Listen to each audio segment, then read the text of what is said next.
Service. This is not usually someone who's taken from an outside law enforcement agency and put in that place. It's someone who's come up within. Cheadle herself had a 29-year history with the Secret Service, so we might look to the deputy in this case to be an interim, and then perhaps from there there'll be a more discerning process where they decide who they'd like to put in that seat, Jose. And so, Ryan, what's the latest reaction from Capitol Hill this morning? Well, there is a degree of relief, I think is safe to say, Jose. We heard from the House Speaker, Mike Johnson, who'd been calling on her resignation for some time. He was actually informed of the news during his press conference and responded in real time. We also are hearing from the chair of the Oversight Committee. That was the committee that held this contentious hearing yesterday. James Comer, who is the chair of that committee, basically taking credit for her resignation, saying that it was the hearing that led to her resignation. And then Comer goes on to say in his statement that he and his committee will continue oversight of the Secret Service and that this is a step toward accountability, but they still need a full review of how these security failures happen so that they can prevent them from going forward. Remember that Comer and Raskin, Jamie Raskin, who's the ranking member of that House Oversight Committee, the Democrats sent a letter, a bipartisan letter to Cheadle immediately at the end of this hearing calling on her to resign. There are a lot of developments from a congressional perspective on the investigation into the assassination attempt, Jose. The most significant one being that the House Speaker, Mike Johnson, and the Minority Leader, Hakeem Jeffries, have agreed to form a bipartisan task force, 7 Republicans, 6 Democrats, that will be specifically responsible for looking into everything related to this assassination attempt, and then also specifically calling for reforms to the agency to prevent something from like this from happening again. And I think it's important to point out, Jose, that there is a real sense of urgency on Capitol Hill. And it was that sense of urgency that the members of Congress felt was not reflected in the posture of Secret Service, which is part of why they called for this resignation. We are in the midst of a very active campaign, a campaign that just got kicked into overdrive with President Biden announcing that he did not plan to seek re-election. So there are a number of very important principles that are now going to be under Secret Service protection. You have the former president himself. You have his new running mate, J.D. Vance. You have the vice president, Kamala Harris, whomever she ends up picking, if she ends up winning the nomination as her running mate. And then you still have the president himself, who will need that protection. The members of Congress want to be assured that Secret Service is up to this challenge, as this sprint toward Election Day is only going to get more intense in the days and weeks ahead. Jose.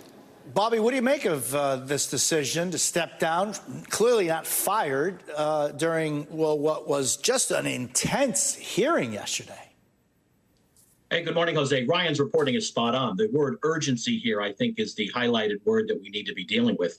Look, the Secret Service didn't have a good day on July 13th, and it really hasn't had a good day in its messaging since then. Very troubling yesterday that we couldn't get at least a little bit of information. Look, there's a lot of information that's already out there with cell phones and witnesses that saw all of this going on 13th. The stonewalling yesterday certainly didn't do the Secret Service proud or Director Cheadle, and I think it was imminent that her resignation letter needed to be prepared. Yeah, I mean, so many questions, Bobby, that she was unable or unwilling to answer, even some of the basic ones, Bobby. Oh, absolutely. Couldn't agree with you more. And those of us that spent many years in the Secret Service were watching this intently yesterday. We were working the phones, talking to each other, and quite frankly, we're a little bit troubled by the lack of transparency and lack of leadership and accountability that we didn't see yesterday. Joining us now, Evie Poumpouras, an MSNBC law enforcement analyst and former Secret Service special agent. Evie, it's good to see you. What is your reaction to this? I think that there needs to be a change, and that whatever leader they bring in, they need to be somebody strong who can really shift things. You know, I want to go back to one of the things she said, which was interesting. She talked about having that done 7,500 sites since January. And you could look at it from one perspective and say, wow, that's impressive. Or you could look at it from a different perspective and say, why are you doing so much? And maybe that isn't good. So I think really examining the workload that they take on and the number of people that they take on, and you really have to focus on your manpower. Your people matter. If your people are working around the clock and they're doing everything they can and then some, they have to be taken care of. They have to have the ability and mental stamina to do the job. I don't think they're going to have any issues trying to figure out what went wrong. I think it's going to be very simplistic as far as probably local, and from the sources that I've been hearing, local PD was assigned to that specific building. It was probably, again, from sources, it was a local sniper team that was assigned, but their job, from what I was hearing, was not to secure the rooftop. Their job, from what I heard again, is they were there to secure the crowd. So there's a lot of cross wires here. And then also, from what we're hearing, is the Secret Service didn't know that there was a threat prior to President Trump taking the stage. Again, somebody being suspicious and the threat being there are two different things. But at the end of the day, there's a breakdown in communication. So if you're going to be working with your local partners, you have to communicate. Why is it that they see something and it takes 40 minutes for it to get to the U.S. Secret Service? Again, I would want to talk to my site agent, my lead agents. What did they do? What did they not do? What was missed? Obviously, something was missed. And I think, again, one of the terrible things about this, that this wasn't a sophisticated attack. It was a 20-year-old, and I keep saying, he's a kid, he's not even 21, who was able to pull this off by himself. And it's not like he tried to be super covert. He took a drone, he did recon. There's all these things we're hearing. He literally climbed up to a rooftop. So I think it's just this primitive way in which he executed this attempted assassination.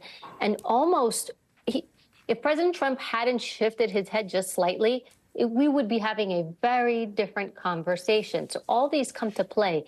I think the U.S. Secret Service needs just somebody strong and, quite frankly, does not care about politics, just cares about the manpower and the mission and the people, and really is going to do something differently this time. Yeah, I mean, Bobby, what responsibility does the director have on creating a culture, but not only a culture, but also an infrastructure that will be 100% right every time? Yeah, that's where we've got to be. You know, the Secret Service is a unique agency. It's a unique culture in and of itself. It has a unique mission. And the director there now has to, or whoever is coming in, take a look at that. Use this as an opportunity to reset or refocus on what we need to do and how we need to do it moving towards the home stretch of the election. All eyes are going to be on the Secret Service now to make sure that their I's are dotted and their T's are crossed. And I hope that they're going to use this as an opportunity to make sure that they are tight moving forward, that their people are taken care of, and the people that we protect are as safe as they possibly can be. I want to ask you all to stay with me this morning, but I also want to bring in NBC News White House correspondent Monica Alba. Monica, good morning. How has the White House been seeing all of this? And you just broke during the last hour some news about the president. He's already reacting to the director of the Secret Service's essentially handing in her resignation, but also that he's going to be speaking to the nation. Exactly, Jose. My colleague Mike Memley and I are able to report that tomorrow evening, President Biden is expected to address Americans and really detail his decision for why he bowed out of the 2024 race. But we also understand, according to sources familiar with the remarks, that the president also wants to talk a little bit about a roadmap for what he sees as the key work left in his term. He wants to talk about some of the things he still wants to try to accomplish in these next couple of months, as well as lay out the case for why he is completely endorsing his vice president, Kamala Harris, to be the possible Democratic nominee as that process is about to play out over the coming weeks. So that will certainly be a big moment for President Biden, talking about the span of his more than 5 decades in public service and trying to really put into context why he made this incredibly significant decision, how he arrived at it, and now where the party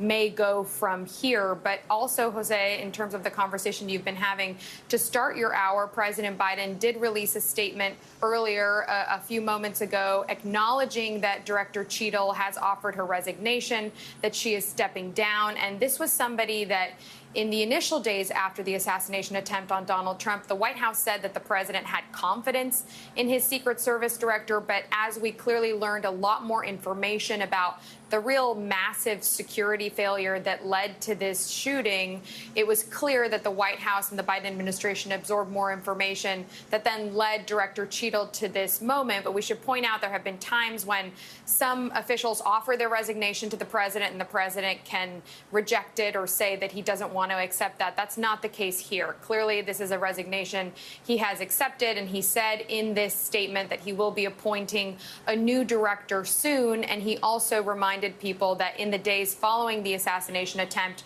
he ordered an independent review of exactly how this could happen. And that is, of course, work that is still ongoing and that he still plans to oversee. And he says in that statement that he really wants to get to the bottom of this so that, of course, it can never happen again. Jose. And joining us now with more is Democratic Congressman Raja Krishnamurthy from Illinois. He is a member of the House Oversight Committee, which heard testimony from the Secret Service director just yesterday. Congressman, it's always a pleasure to see you. I thank you for your time. Your reaction first to this news that the director is stepping down. I think it was appropriate. I called on her to resign. I think yesterday she was very evasive. She wasn't able to answer even basic questions with regard to the assassination attempt on Donald Trump. And so given that the Democratic National Convention is only weeks away, given that Kamala Harris is likely going to be the next Democratic nominee for the presidency, and she's going to attract her own bevy of threats, unfortunately, and what we've seen so far in terms of the current director not being able to answer basic questions, it's only appropriate that she leaves. Why do you think it was that she was unable to answer, as you say, even basic questions, including, for example, just a very general tick-tock of what happened? Why do you think that is? I think you'd have to ask her, but my sense of it was it almost felt like she didn't feel like she had to answer the questions. She didn't feel like she needed to do so.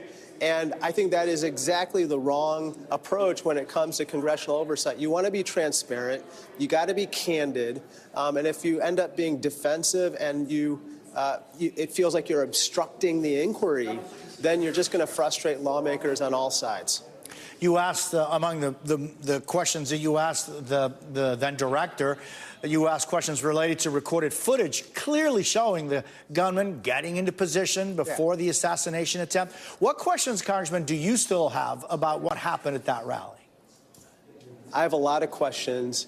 One of them is, why in the 20 minutes before shots rang out, when on at least 3 different occasions, Secret Service and law enforcement became aware of this threat, they didn't pause the rally. It didn't make any sense. And if you recall from my questioning of Cheadle, Director Cheadle basically said they didn't even consider pausing the rally, which makes no sense. So that's question one. The second is, why wasn't that rooftop on the AGR building secured? Why wasn't that part of the perimeter?